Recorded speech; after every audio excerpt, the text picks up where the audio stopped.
नमस्कार स्वागत करुच्ची आज मुख्य गुरुत्वपूर्ण खबर को आपण दर्शक बंधु एवं आम हस्तगत होता खबर रही पश्चिम केन्द्रीय बंगोपसागर में आसूची आउ एक लघुचाप जहाँ 24 तारिख और 25 तारिख में प्रबल वर्षा कराइब। तेबे जानिबा ए लघुचाप केउठार केन्द्रीभूत होइछि, एहा किभଳି भाव अवपात परिणत हेबो एवं यह केउं केउं स्थान को विशेष प्रभाव पकाइबो जानिबा से संपर्क संपूर्ण विवरण मु आपण मानक वीडियो प्रदान करिवि। सेति में आपण मान निश्चित वीडियो को प्रथम शेष पर्यंत देखिबे। जदि वीडियो भल लागे तो पाखरे थिबा लाल बटन निश्चित सब्सक्राइब करिवे एवं पाखरे आस्तुवा बेल आइकन मते बजाइ देबे। ऊपर आस्तुवा ऑल नोटिफिकेशन क्लिक करके भूलिबेनी, जा फल एबेली वीडियो सर्वप्रथम आपण मानक निकट रे पहुंच परियो। तबे आसंतु जानिबा आज रही लघुचाप संपर्कित विशेष गुरुत्वपूर्ण सूचना को। 2 दिन तले बंगोपसागर रे सृष्ट अवपात चाषी मानकर वर्षक जाकर फसल एक प्रकार उजाड़ी देथिबा बेले आउ एक विपद चाषी कूल को आतंकित कलानी।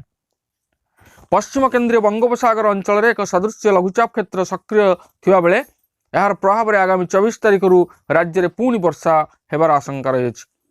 यही समय अनेक स्थान में घन कुहुड़ी हेबा सह दृश्यमान दूरता ह्रास पाइब बोली पूर्वानुमान करा जाउछि।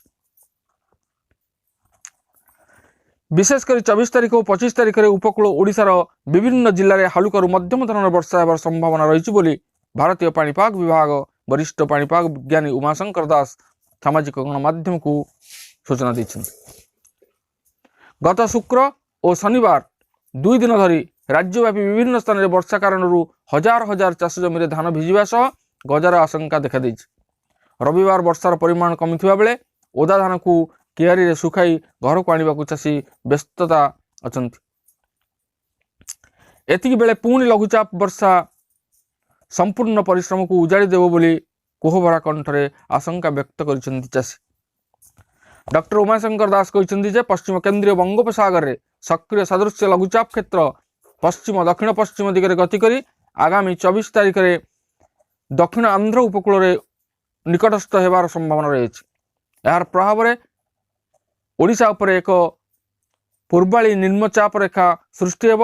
दक्षिण पूर्व दिगरु सामुद्रिक वायु राज्य मध्य को प्रवेश करने सह दक्षिण उपकूल ओडिशा समेत पार्श्ववर्ती उत्तर उपकूल ओडिशा रे मेघुआ आकाश सह वर्षार संभावना रही। यह प्रभाव में आसंता 24 और 25 तारिख में उपकूल ओडिशा रे हालुकारू मध्यम धरणर वर्षा हेब बोली से आकलन करिसेंती। भुवनेश्वर स्थित आंचलिक पाणीपाग विज्ञान केन्द्र पक्षरु वर्षार पूर्वानुमान नहीं एक्सरे करा जायथिबा पोस्ट रे कहा जायछि जे 24 तारिख सकाळ 8:30 पर्यंत राज्यर कौन स्थान में वर्षा हेबार संभावना नहीं। तेबे 24 तारिख सकाळ 8:30 रु 25 तारिख सकाळ 8:30 पर्यंत रायगड़ा गजपति गंजाम पुरी जिल्लार किछि स्थान में स्वल्परू मध्यम धरण वर्षा हेब। सेहीपरि बालेश्वर भद्रक जाजपुर कटक ढेंकानाल नयागढ़ कोरापुट मालकानगिरी और कंधमाल गोटे 2टी स्थान में वर्षा हेबार संभावना रही। सेहीपरि 25 तारिख में उपकूल ओडिशा अंतर्गत केतेक जिल्लार गोटे 2टी स्थान में स्वल्परू मध्यम धरण वर्षा हेब बोली केन्द्र पक्षरु पूर्वानुमान करा जायछि। अन्य पक्षरे 23 तारिख राति और 24 तारिख सकाळे कलाहांडी अनुगुल केन्दुझर सुंदरगढ़ झारसुगुड़ा जिल्लार घन कुहुड़ी हेबार संभावना थिबारु येलो वार्निंग जारी करिछि पाणीपाग विभाग।